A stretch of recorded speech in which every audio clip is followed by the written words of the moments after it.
Jason Krantz, welcome to the Data Strategy Show, Data Leaders Unplugged. Great to see you, Jason. How you doing? Great to see you. Oh, I'm doing great, my friend. I'm always excited to talk to you. Fantastic. Likewise. So listen, you know the format, 66 questions, rapid fire. Let's get started. Okay, Jason, how do you start your day? Monster energy drink. I got it right here. Oh, yeah. Yeah. Okay, I see that. What's your biggest strength? Tell me.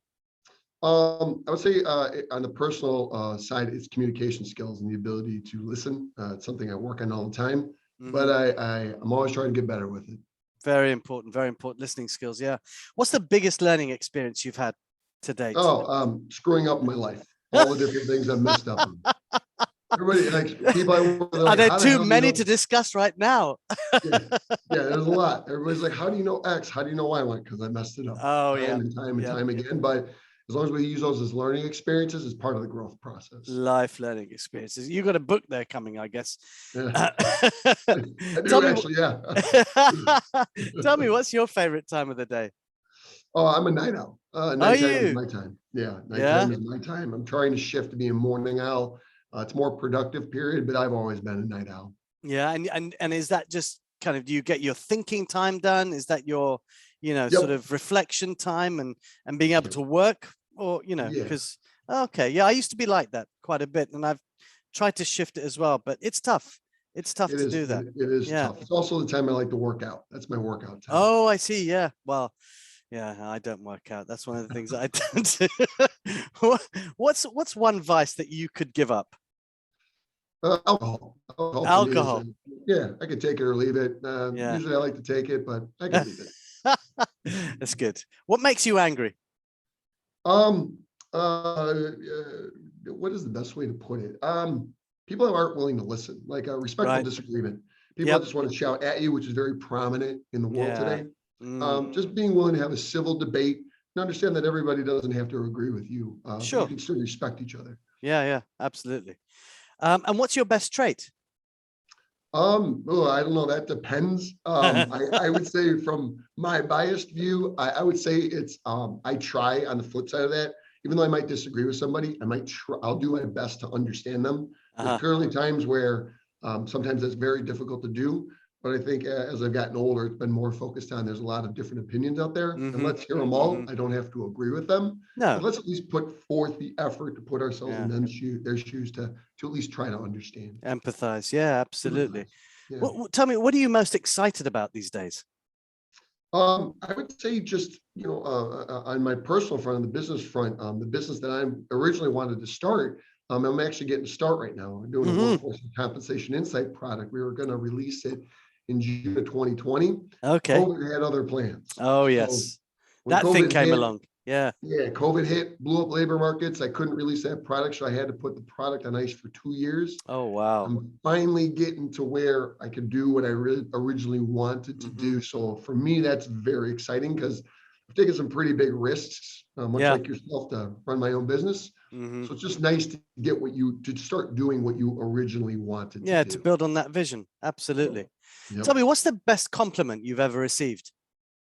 I would say that I make people feel welcome in a team setting, like, in terms of bringing people together. Yeah. That I have an ability to do that. I don't know what it is, but I've received that compliment quite a few times. I think you're very much like me then. When are you most inspired? I mean, we spoke about your nightly, you're a night owl. Is that when you get your biggest inspirations? Actually, no, it's after conversations like this. We talk to other people like yourself, visionaries, leaders, thought leaders, practitioners, because new ideas, it gets to that idea of looking at different things and talking to people that are doing different things. Yep. I like to talk to people that are better and more accomplished than me in different ways.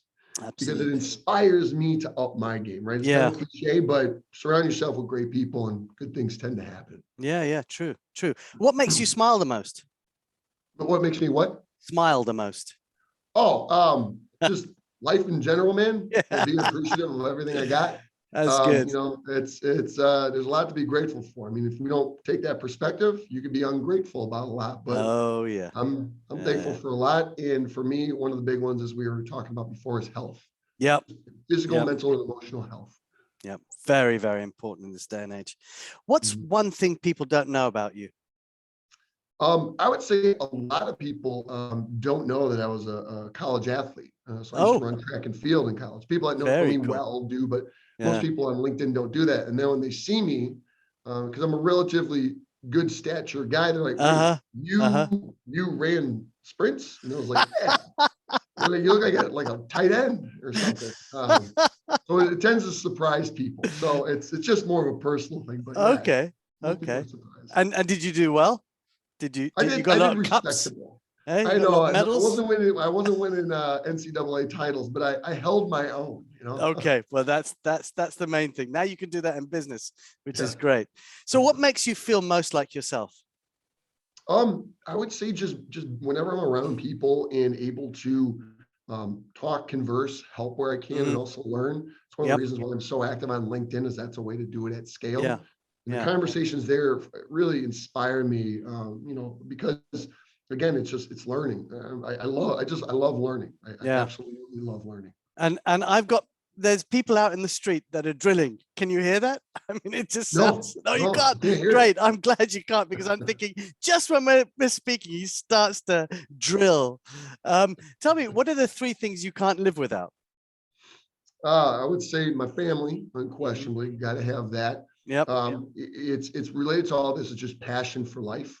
Hmm. Whenever I find myself kind of, everybody has ebbs and flows.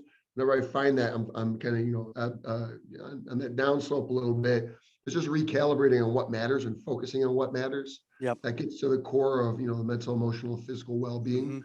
Hmm. And then the other thing is, I had gotten COVID. This sounds ridiculous. I lost my sense of taste. I Oh, had no idea how important taste was. oh The my ability to just goodness. enjoy food and Yeah, drink and all yeah, the things that go with absolutely. it.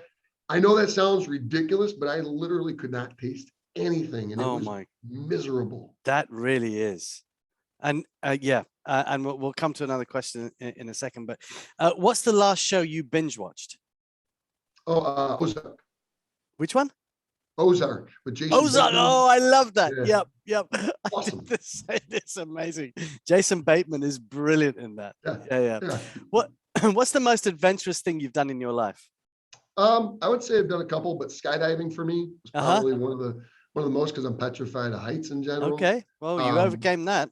yeah, so it was one of Yeah. those where I was like, my buddies and I were talking, and we're like, hey, if we can jump out of a plane, we're scared of being on a 30-foot ledge. We can do pretty much anything we want in our life. Yep. We'll always be afraid.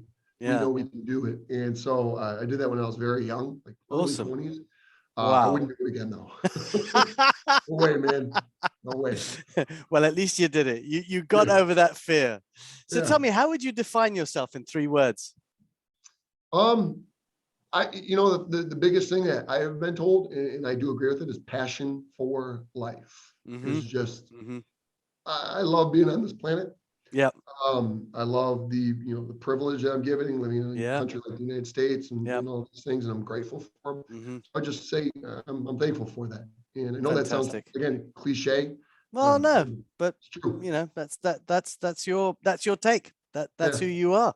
Yeah. So what's the best piece of advice you've ever received? Oh boy, that's a good one. I would say it is just, um, be patient. Be patient is one of them where things that you might not understand or grasp fully today, Mm-hmm. clarity will come in time if you Yep. give it a Yep. chance. Very true in the journey of entrepreneurship, which has been a major part of my life Yeah. for the past 3 years. Sometimes you don't understand things. My post on LinkedIn yesterday was about this. And it was just clarity comes in time. And sometimes you got to go through those things. And when you're in them, you can't see it. But once you Yes. get out, you're like, I needed to go through that to Absolutely. get to this. Yeah, yeah, yeah. And I think that's just the cycle, isn't it? Especially in entrepreneurial, leading an entrepreneurial life. I mean, it really is. A few steps back, a few steps forward, 10 steps back. And it's kind of like, you're continuously doing that. Yeah, I Yep. love that post yesterday. So Oh, do thank you. you remember the moment your career completely changed? I do. Yes. I had a job offer in hand Mm-hmm. for a very sizable healthcare firm to be like we'll just say an executive in strategy and analytics Mm-hmm. and data. And it was the epitome of it was the pinnacle of what I thought I wanted in my career when I first started. Yep. And I declined the job offer to go start Strategy Titan. Oh, and when I did that, that was a pretty big, like I to use an analogy somebody said is I was burning the boat. I arrived on a new island, I burned the boat. And that's it. You're not going back. I'm going back. So for me, that was a real big deal, because it's like, this isn't a dream anymore. We're actually doing it. Must have taken some guts to do that, especially when you've got, this certain amount of salary coming in, and probably a big amount when you're a, executive like that. And then, hang on, I've got nothing coming in here, but I'm going to jump into it. Yep. And the driver for that was unrelated, but regret. I didn't want to get to be old in life and regret making the wrong decision for a check. True. So yeah, I felt it was an informed decision. Yeah. And what makes you feel accomplished? Accomplishing goals and just making progress, as slow as it is, just very small, very small incremental goals. Yeah. It's just, for me, that is the key to success, is just keep going. And if you could do that, there's just a little daily increase or a little daily progress, you end up pretty far after a while. Yeah, true. And listen, we just spoke about regret, and it sounds like you don't have any regrets, but is there something that you regret that you didn't do, or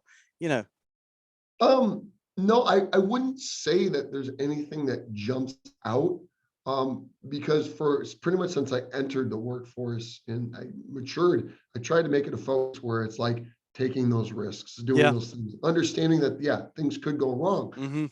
I really honestly would rather take the chance on something than be left wondering, what if I did that, right? Yeah, absolutely. The one thing before work, I always wonder is that I wonder, should I have played football in college? And my uncle played professional football, and his advice to me was, don't play football. And so that's a tough game, and we're talking about American football here, obviously. American football, yes. Yeah. Which is a brutal game, brutal. Oof. Exactly. So tell me, what makes you happy? I would just say being able to do what I do, being able to help people, having people that are willing to help me. It's part of the circle of you get and then you give, and that circle just perpetuates and perpetuates. And then what makes me happy is just trying to be a force of good, net good in the world, as best I can. It's difficult to change everything, but what are the things that I can control, and what can I influence, and just trying to do those things. That makes me happy, Yeah. So tell me, what's heavily played on your music playlist right now? Well, I'm into dance and all this other stuff, but Segala has been like Segala. Okay, yeah. I love it. Yeah, it's just that upbeat vibe. It's very tropical. I could just imagine you dancing in your office. If you knew me, you knew that's absolutely 100%.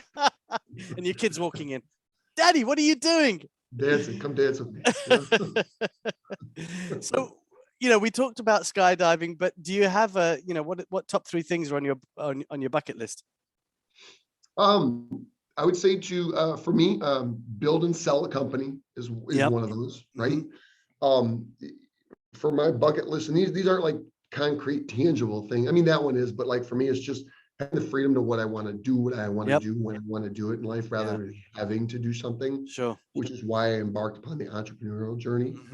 And then I would just say, it's for me, I get back into golf and hit some of these like legendary golf courses that I've been away from, and my buddies and I have talked about going to, like, Augusta, St. Andrews, all these places, just to go to some places. They got a long bucket list, but those are three of those that, like, the top 3. That's all I want. Yeah. Okay, so the last one. Oh, the golfing. The golfing. Okay. Yeah, the golfing would be okay. Cool. Yeah. So tell me, what's your guilty pleasure? Cooking. Just cooking, nice. Eating tons of food, specifically pizza. I love making pizza most Fridays. I make pizza from scratch. I think Bill Schmartzo loves pizza as well. Oh man, I like his style. So, what book did you most recently finish? I did my buddy Jordan Morrow's book. Be That Illiterate. I read it 4 times. Believe it or not. That's one of those. Every time I go through it, I pick up something new. Great. Great. I still haven't got to that one, but I will. If you could go back in time, what would you tell your 16-year-old self? Oh boy. I would say, related to what I said before, is that, listen, you might not understand everything that's happening right now or today, but take a big picture perspective, because when you're young, it's very easy to have these really inconsequential things matter that you think are really important. Then they don't matter later on. As an example, I share this story with my kids. Something that was absolutely catastrophic to me when I was like 16 or 17. I can barely remember the person's name. Right. Or what was involved. It was just like, it doesn't even, it's not even a blip on the radar now. And I use that experience as context for things that are happening now. Yeah. Yeah. This is going to matter. I hear that. Yeah, no, it's good advice. So if you could switch lives with one other person for a day, who would it be? Oh man. I don't know. I'm a Mark Cuban fan. Okay. Mark Cuban. Warren Buffett, I would like that too. He's a little long in the tooth, but what's going on in that That's mind? two now. That's two people. So you can be two people in one day. That'd be pretty awesome. I'm gonna go Cuban. Cuban's a fun guy too. Cuban. He is. When I've watched him on Shark Tank, he's a cheeky and fun guy. Yeah. Tell me, what's the most ridiculous fact that you know? Oh man. The most ridiculous fact. I actually told this to my kids the other day because I'm kind of a space nut. I said if the Earth was to go into a black hole, it would get crushed to the size of a pea. Really? Wow. Yeah, I think it's roughly a pea. Yeah, so just take all the mass of the Earth and just smash it down. My kids could not fathom. They could not fathom. I'm full of a ton of random science facts. Science nerd. Love science nerd. Well, good. At least it keeps them on their toes. You know, if you could resurrect one person from history and put them in the world today, who would it be? Oh man. Oh boy. Jeez. I gotta think about that one. I would go. I would have to go like Van Gogh or Isaac Newton, I think. Okay. That's going back. I think Newton. Yeah. Why would you do that? Why? I'm just like, how did you do what you did when you did it? We've got a supercomputer here, and people can't figure out 1/100th of what this guy did with an apple. Just like how these people. I think he invented calculus, if I remember correctly. I just want to know, like, how do you approach this stuff? Yeah. Fantastic. If you were not living in the US, where would you be living? Well, I think I'd have to go to Australia. Yeah. You like to go down under. Yeah, I've never been, and I think it'd be pretty cool. Cool. If you could offer one piece of advice to upcoming data leaders, what would it be? It would be what I say pretty much all the time on LinkedIn is you got to understand the business problem you're solving and bring clarity to how you add value to the objectives that are being. Without that, you're going to have you're going to struggle. Battle. Yeah, you're going to struggle. Yeah. Yep. Agreed. Where was the best vacation you've ever taken? Hawaii. And what's the one city you've always dreamed of traveling to? I've never been anywhere in Europe, actually. So haven't you? I would say, you got to do it. I know. You got a place in London. You can come here, or I'll take you all over London. I know, like the back of my hand. I'm not joking. London is like one of my 5 places I want to go to. Do it. What's the best lesson your parents ever taught you? I would say it's related to what I mentioned before about diversity of perspectives and respectful disagreement. Is just the idea that our view of the world is exactly that, our view. And that we need to be receptive to the ideas that there's going to be different views. And it's not saying, I saw this fascinating video where it was two people looking at a ball and they're like, this is a black ball. No, this is a white ball. Right. And from their perspective, they were both right, but then they switched and they're like, oh, it was just, it crystallized the idea that we could both be right. Yeah. Depends on how we're looking at it, and right is a very relative term too, Yes, absolutely. It's not important to be right. It's important to have a respectful agreement or a conversation. And what's your favorite podcast? Ooh, I would say Tim Ferriss. Tim. Oh, I like Tim's as well. Yeah. How do you relax? For me, it's actually I do breathing exercises and meditation. Usually listening to more relaxed music. But for me, It's just that, I'm a pretty high energy guy to begin with. So to take it down a notch is just techniques that I've learned. Sport taught me that. It's just relaxing. Okay. Yeah. Being active, like keeping your mind active, but also at the same time, like getting in that Zen state. Yep. What's a movie that made you cry? Oh, the Terminator. Oh, really? Not because Terminator died. the science nerd in there. That's the science like, fiction nerd right there. Yeah, when he does the thumbs up in Terminator 2, I was like, no. Oh, No. that's brilliant. Who would you say is your biggest inspiration?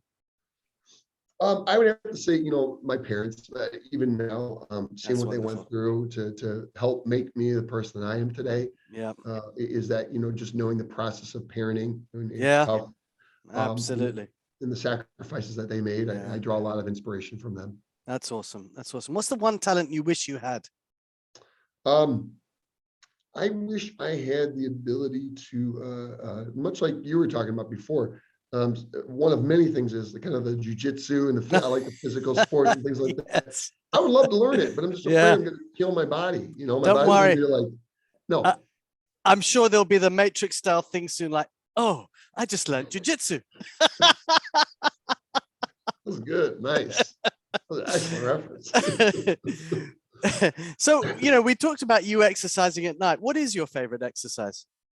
Deadlift, no question. Oh, deadlift. Okay. I can't do it like I used to. I Yeah. used to deadlift pretty solid amounts of weight, but as I get older, my body, my focus is more on not getting injured. Yeah, exactly. So, I love the deadlift. Great. Yeah. What's the one data trend that you dislike? I know a lot of people disagree with it, but it's like all the talk about data mesh, data lake, blah, blah, blah, blah, blah. I frankly don't give a crap about any of that.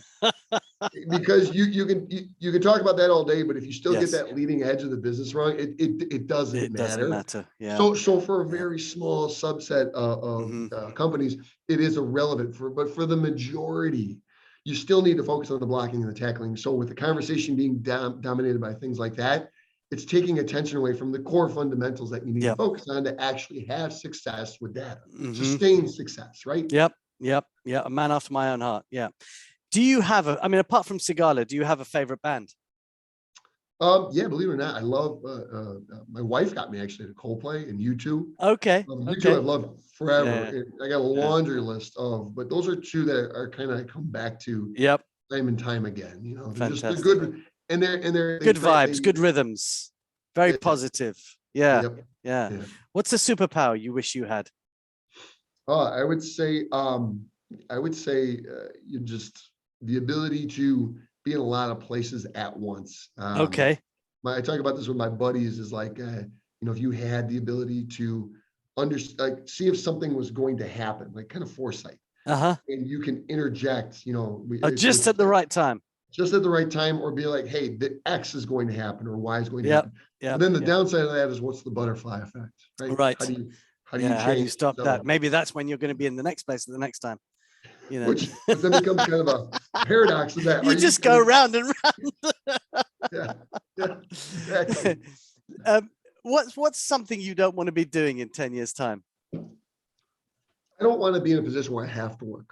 I want to be in a position where I choose. I mean, right now I can kind of do it, but I really want to have complete freedom to do whatever the heck I want to do. True. Because with that, I plan on giving back as much as I can, because a lot of people help me. I want to return that favor. Looking back in your life, is there anything you would have done differently?